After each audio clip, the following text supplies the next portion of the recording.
केवल ज्ञान नहीं, पता नहीं कितना उपसर्ग उसके द्वारा किया जाता, पर वे मुनिराज किसी भी प्रकार से चोरी नहीं करते, किंचित मात्र भी किसी की वस्तु पर नियत खराब नहीं करते। यह वस्तु हमारी नहीं है, ये वस्तु हमारी नहीं है। ऐसे अचोरी महाव्रत का पालन करने वाले महामुनिराज अचोरी व्रत की 5 भावना का चिंतन करते शून्यागार विमोस्तावास परोवरोधाकरण भैक्ष शुद्धि सधर्म संवादा पंचह। शून्यागार, जिस मकान को दूसरे के द्वारा छोड़ दिया गया है, ऐसे सूने मकानों में रहने में कोई बाधा। बिहार कर रहे थे, कोई मकान था, उसमें गेट नहीं था, दरवाजा नहीं था, चारों तरफ से खुला हुआ था, साफ सुथरा था। मुनिराज जाकर के उसमें ठहर गए। शून्यागार क्या है? शून्यागार जिस किसी के द्वारा छोड़ा हुआ मकान है उसमें ठहर सकते, इसका नाम उसमें ठहरने में चोरी का दोष। शून्यागार अने सूने मकानों में विमोचतावास, जो मकान दूसरे के द्वारा छोड़ दिया गया है। शून्यागार, शून्यागार वास का मतलब पर्वतों में, गुफा में। विमोचतावास, जो दूसरे के द्वारा घर छोड़ दिया गया, उसमें भी मुनिराज ठहर सकते, उसमें भी चोरी का दोष नहीं लगता है। शून्यागार विमोचतावास परोपरोधाकरण, जिस स्थान पर हम ठहरे हुए हैं उस स्थान पर किसी अन्य को ठहरने से मना नहीं करना। जिस स्थान पर हम ठहरे हैं उस स्थान पर किसी अन्य को ठहरने के लिए मना नहीं करना। या हम ठहरेंगे, तुम यहां नहीं ठहर सकते हो। लेकिन धर्मात्मा के लिए, साधु के साथ साधु ठहर सकता है, साधु के साथ गृहस्थ नहीं ठहर सकता है। आप अपने बाहर सोइएगा तो ऐसे उस स्थान पर दूसरे को ठहरने से मना नहीं करना। भैक्ष शुद्धि, भक्ष शुद्धि का मतलब होता है चरणानी योग के अनुसार ही आहार करना। किसके अनुसार?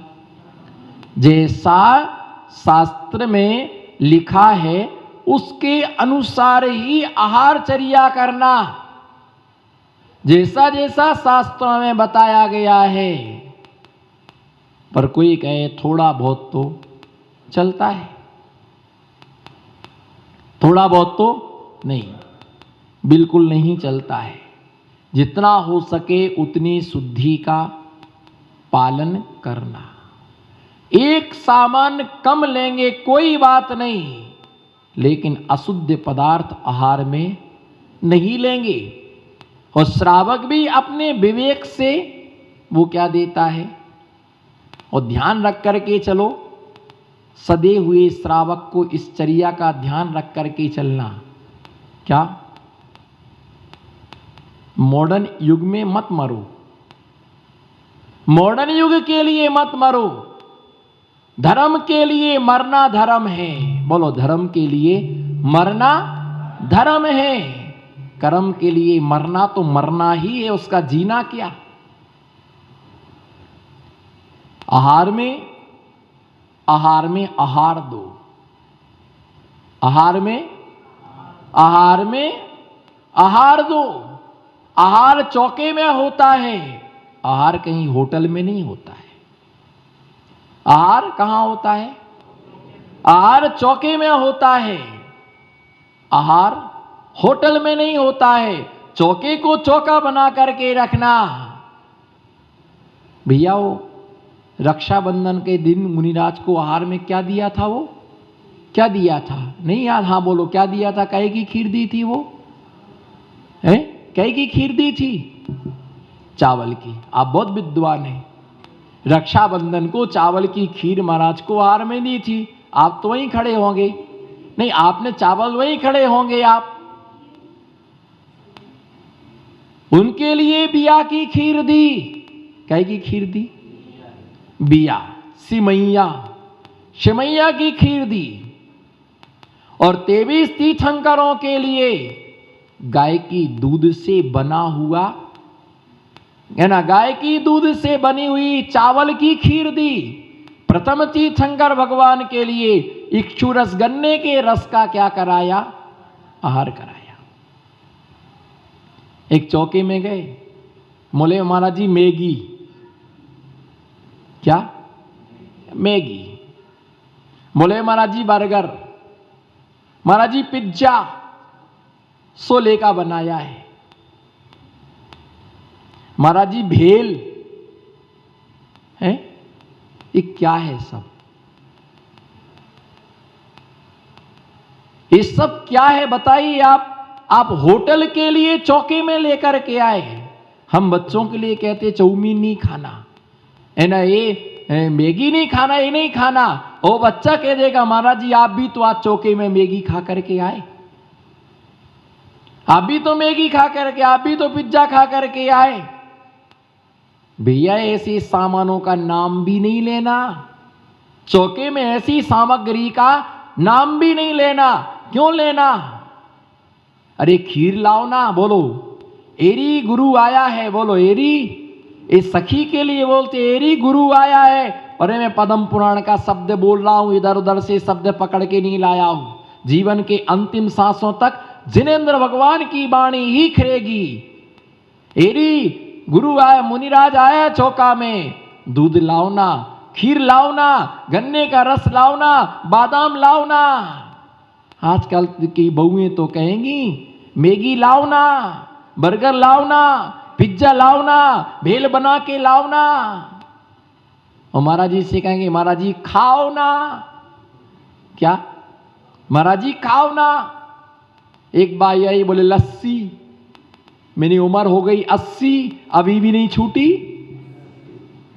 अभी भी नहीं छूटी लस्सी। लस्सी बना कर के लाए।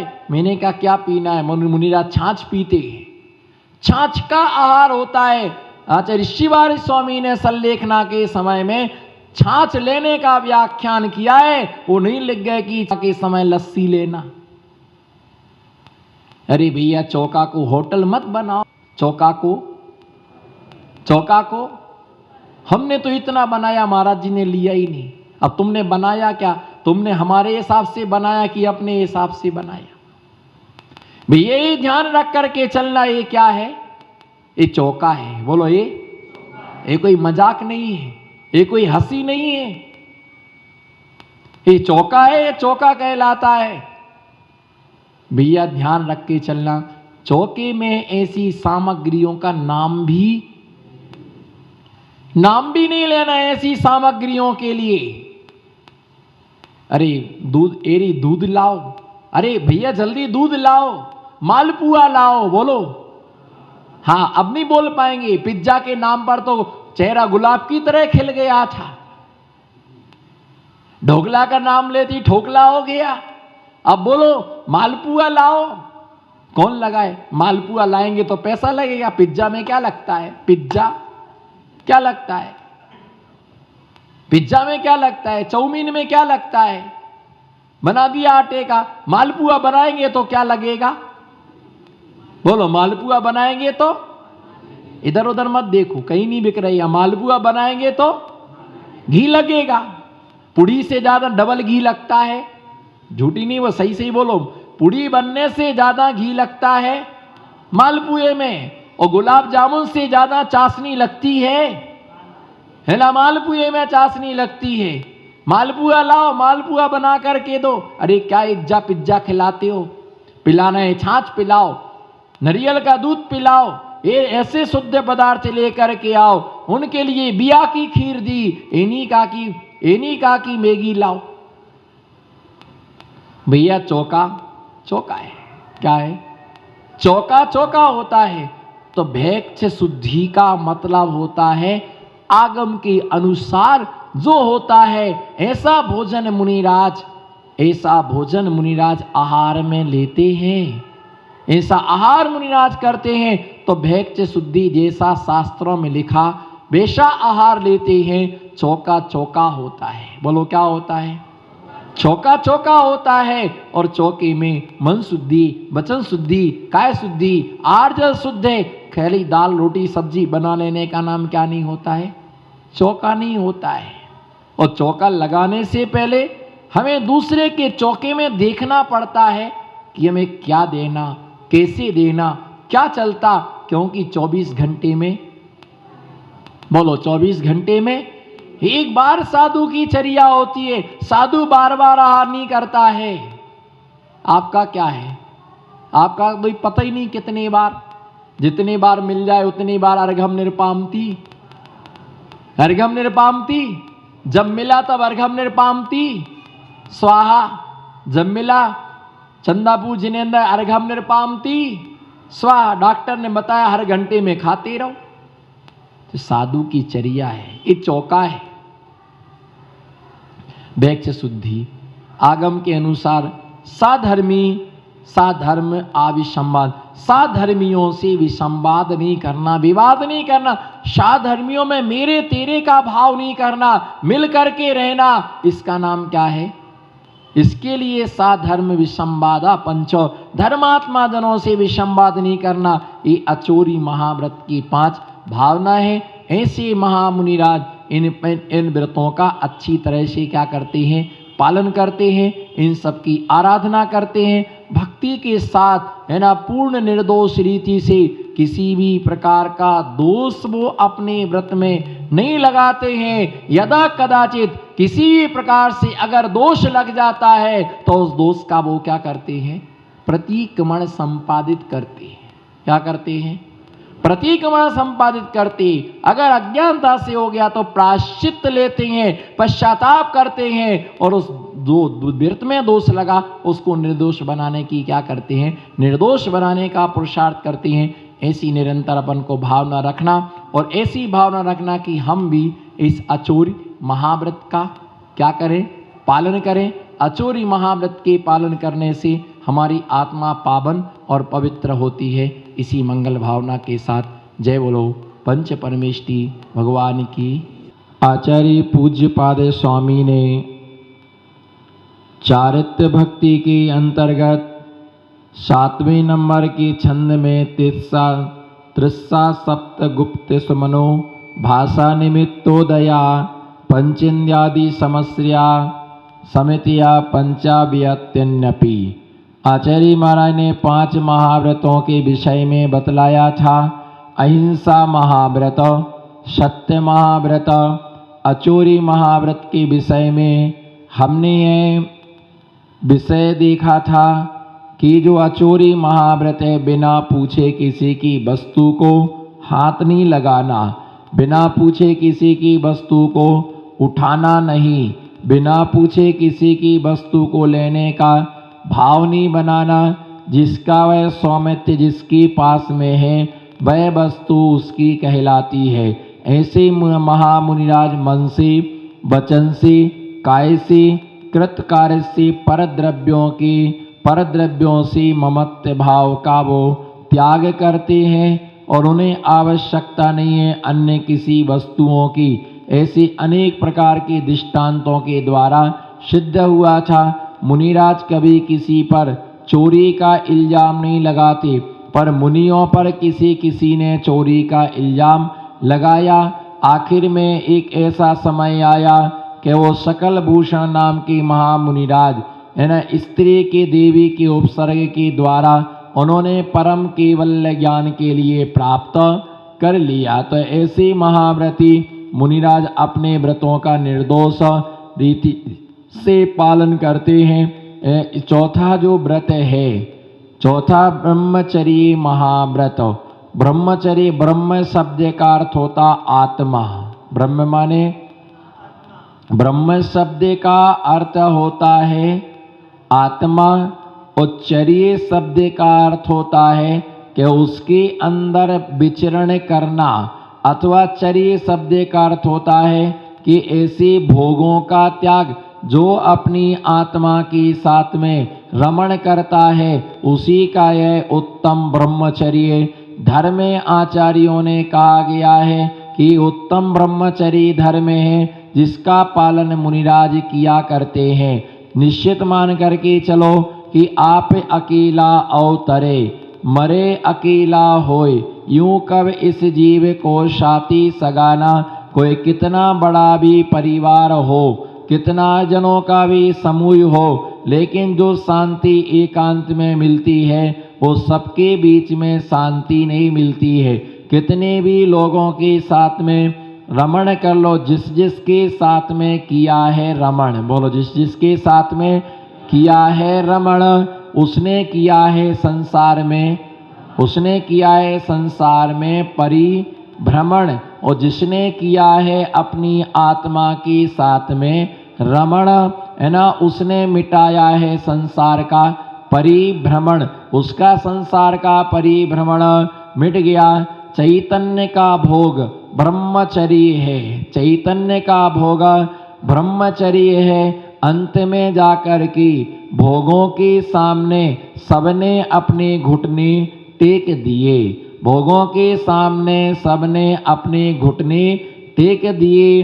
भोग नहीं थके, भोगने वाले थक गए। बोलो भोग नहीं थके, भोगने वाले थक गए। ये धूप अनल में खेने से, इस धूप के लिए अनल अग्नि में खेने से अग्नि शांत नहीं होती है। जितना अग्नि में ईंधन डालोगे उतनी अग्नि बढ़ती है। इसी प्रकार से पेट में जितना तुम भोजन जाएगा, भोजन करने से भूख कभी क्या नहीं होती, भोजन करने से भूख कभी शांत नहीं होती। जितना जितना भोजन करते हैं उतना उतना जठराग्नि हमारी तीव्र होती जाती, उतनी उतनी खाने की क्या इच्छा होती। भूख क्या है, बोलो भूख क्या है? भूख जो है एक अच्छी क्वालिटी की अग्नि है। क्या है, बोलो भूख क्या है? एक प्रश्न, क्वेश्चन मार्क है। बताइए भूख क्या है?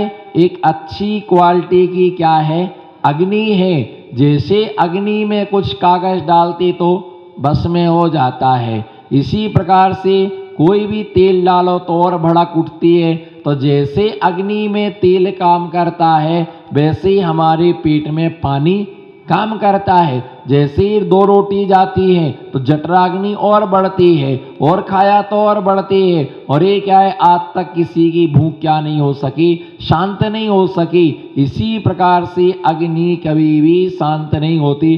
कितना भी ईंधन डाल दो लेकिन वो आग कभी शांत नहीं होती। इसी प्रकार से कामाग्नि जो है, इस कामाग्नि को शांत करने का उपाय भोग नहीं है। हमें सोचते हैं भोजन करने से किसकी भूख मिटी, बताओ। एक क्वेश्चन है, पानी पीने से किसकी प्यास शांत हुई, भोजन करने से किसकी भूख शांत हुई, सोने से किसके निद्रा कर्म का नाश हुआ, भोजन करने से किसी की क्षुधा का नाश आज तक नहीं हुआ। एक पानी पीने से किसी की तृषा आज तक शांत नहीं हुई। इसी प्रकार से सोने से किसी की निद्रा नाम कर्म का नाश नहीं हुआ।